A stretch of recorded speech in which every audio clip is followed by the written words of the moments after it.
Hello class 5। बेटा shapes and angles chapter चल रहा था, ठीक है ना। Shapes and angles, okay. Shapes and angles हम पढ़ रहे थे। ये दोनों मैंने आपको होमवर्क दिया था, अपनी बॉडी के साथ कुछ मूवमेंट करा के आपको एंगल फॉर्म करना था। ये एक होमवर्क था और एक होमवर्क ये ऊपर वाला था कि एक ये स्क्वायर शीट लेनी, उसके हिसाब से फिर एंगल फॉर्मेशन करना था। तो ये होमवर्क आपका था, इस होमवर्क को आप मेरे पास भेजिए। आगे मैं शुरू करता हूँ, ठीक है ना। Angle garden, okay. Angle garden, garden में भी बहुत बार कई तरह की एंगल्स बनती हैं, तो उसको ज़रा सा हम देखते हैं, ठीक है ना। ये जो बी है ना, देखिए क्या करिए। When I my angle dance shows the way, जो मेरा डांस होता है ना, वो एंगल शो करता है किसका किसका, अभी मैं बताता हूँ आपको। When I see flowers for making honey, जब मैं देखता हूँ या देखती हूँ कि व्हेन आई सी, जब मैं देखती हूँ फ्लावर्स को for making honey, I want to tell other bees, मैं और बीज को बताना चाहती हूँ। ये बी कह रही है कि when I see flowers for making honey, मधुमक्खी बोल रही है कि जब मैं हनी बनाने के लिए फ्लावर्स को देखती हूँ तो I want to tell other bees, मैं और मधुमक्खियों को बताना चाहती हूँ कि फ्लावर कहाँ है। और फिर मैं बताती कैसी हूँ देखो, to show them the way I start dancing, उनको रास्ता बताने के लिए मैं मतलब डांस करना स्टार्ट कर देती हूँ, ठीक है ना। My dance shows the angle between the sun and the flower, मेरा जो डांस है वो शो करता है क्या, एंगल बिटवीन ये फ्लावर एंड द सन। ये एंगल मेरा जो डांस है, जैसे जैसे मान लो, जैसे फॉर एग्ज़ाम्पल मान लो फ्लावर कहीं यहाँ होता, हाँ, तो यहाँ ये मान लो यहाँ फ्लावर यहाँ होता है ऐसे कुछ, तो ये मधुमक्खी यहाँ डांस करती फिर, है ना। तो फिर एंगल क्या होता, कुछ इस तरीके का होता। सन तो वहीं रहेगा ना, सन तो जाएगा नहीं कहीं, फिर एंगल इस हिसाब से रहता। तो मतलब एंगल और कम हो जाता, अभी एंगल ज़्यादा है, तो मतलब ये पोजीशन बताने के लिए डांस करने लगती है। कुल मिला के ये, ठीक है ना। और भी इसमें आप कुछ जगह एंगल देख सकते हैं, जैसे ये एंगल इन पेड़ के ब्रांचेज में एंगल क्या है, मोर देन 90 है, लेस देन 90 है। ये अपने हिसाब से आप अगर चाहें तो देख सकते हैं। देखिए ये एक्टिविटी आपने क्या करनी, collect some leaves from the garden, कुछ पत्तियाँ ले आइए, colour each leaf and print it, colour करिए, look at the angles on the leaves, जो एंगल्स है लीव्स पे उसको देखिए, which of them are more और लेस देन राइट एंगल।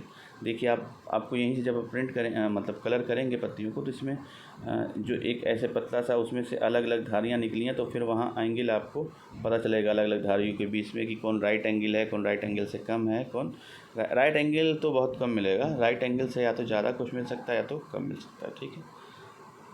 तो ये आप कर सकते हैं नहीं, करेंगे एक्टिविटी। इसको थोड़ा सा देखते हैं, ये फिर एक थोड़ा एक्टिविटी टाइप का ही है कुछ। I am a woodpecker, my beak is sharp because it has to cut the wood, बहुत शार्प है मेरा बीक क्योंकि इसको लकड़ियाँ काटनी हैं, ठीक है ना, अपनी बीक से ही, ओके।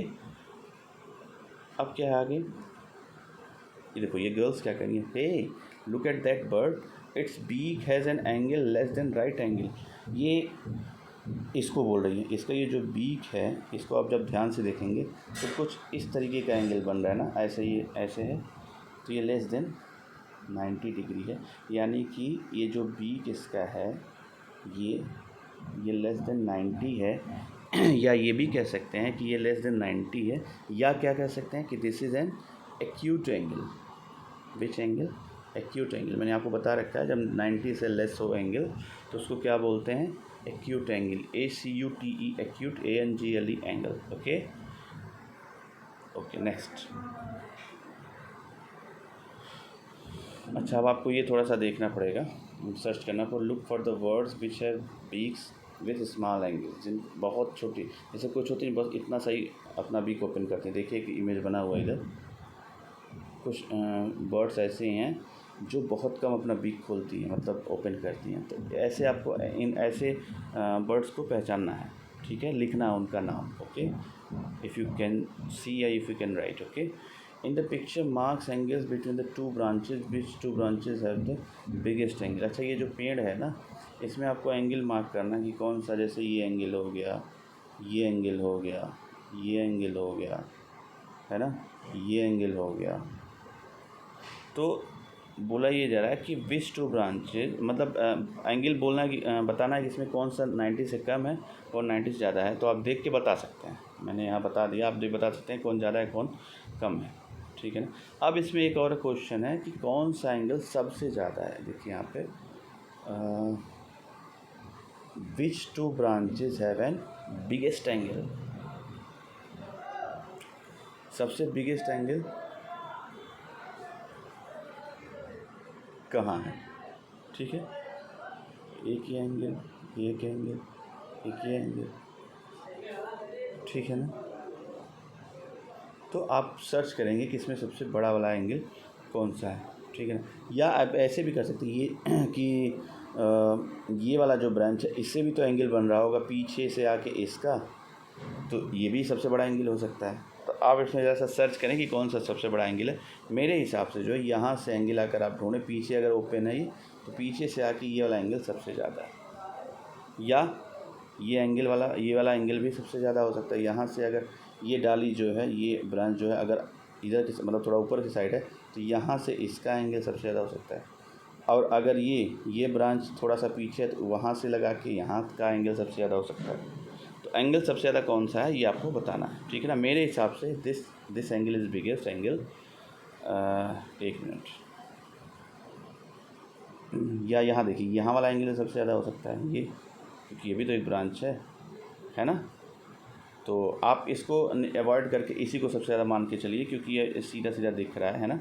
यहाँ से एंगल यहाँ सबसे ज़्यादा आ रहा है, ये वाला एंगल सबसे ज़्यादा है, ठीक है। क्योंकि ये वाला पता नहीं ऊपर है कि नीचे है, तो आप इसी को मान के चलें, ये एंगल सबसे ज़्यादा है। कहाँ से? This angle is biggest, okay. यहाँ से लेके ये वाला इस ब्रांच तक एंगल, ठीक है। चलिए नेक्स्ट अब देखते हैं। अच्छा, नाम में भी एंगल होता है, ये पता है कि नहीं आपको। जैसे for example you know there are angles in the letters of the names too. जैसे फॉर एस लिखा है एग्जाम्पल, तो देखिए इसमें दो लाइन के बीच ये राइट एंगल हो गया पहला वाला, फिर ये राइट एंगल 90 90 90 90 90। अब इसमें के में जब आप आएंगे तब देखिए के में ऐसे अगर लिखा गया कि आपसे बताता हूँ मैं, मान लो कि ऐसे लिखा गया, ठीक है। तो ये एंगल देखिए लेस देन 90 है, ये एंगल भी लेस देन 90 है, ये एंगल भी लेस देन 90 है। हाँ, अब ये वाला थोड़ा सा अगर स्ट्रेच अगर हम कर दें, जैसे कि ऐसे बना दें,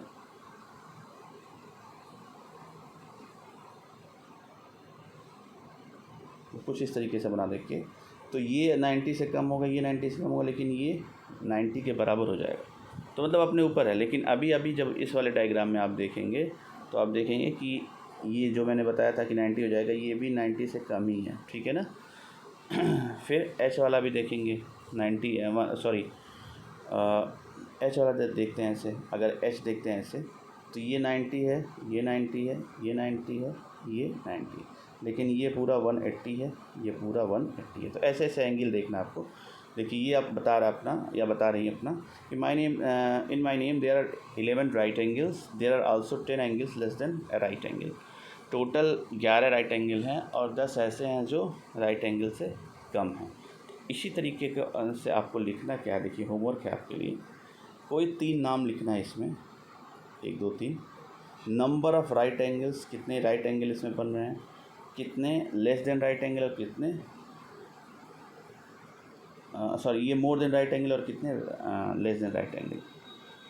एक जैसे मान लो मैं अपना नाम लिखता हूँ, अभिषेक लिखा मैंने यहाँ, मान लो यहाँ ऐसे, लेकिन अभिषेक में पूरा ऐसे नहीं लिखना है, पूरा ऐसे लिखना है अभिषेक लिखना है आप जब, तो ए मतलब अभिषेक नहीं, जो भी नाम लिखना आप, ए जैसे इसमें आया तो ए ऐसे लिखना, ए बी ऐसे, मतलब लाइन रहे परपेंडिकुलर परपेंडिकुलर, बी मतलब ऐसे, ठीक है ना, बी तो एच ऐसे, आई तो पहला नाम ऐसा लिखेंगे यहाँ। उसके बाद कितना उसमें राइट एंगल है यहाँ लिखेंगे, कितना उसमें ज़्यादा है राइट एंगल से 90 से ज़्यादा, कितना उससे कम। ये होमवर्क है आपके लिए, और ये होमवर्क भी है आपको, ये एक्टिविटी करना है। बहुत ही ईजी एक्टिविटी है, घर पे करेंगे आप, एंगल से रिलेटेड है। मैथ मैजिक बुक लेके ये बोला, लेकिन आपको करना क्या ना कि कोई भी बुक ऐसे लें, एक साइज़ की बुक हो, तो ये एक्टिविटी आप करके मेरे पास भेजिए। यहाँ तक आप करें, अगर कोई डाउट होगा तो पूछिएगा। यहाँ से ये जो थोड़ा एक पार्क वाली एक्टिविटी है, ये नेक्स्ट क्लास में मैं करवाऊँगा। अगर कोई डाउट है तो प्लीज़ तुरंत पूछिए हमसे, स्क्रीनशॉट लेके आप विथ नेम भेजिए कि सर मेरा ये डाउट है और स्क्रीनशॉट में ये भेज रहा हूँ या भेज रही हूँ। ठीक है, चलिए, थैंक यू।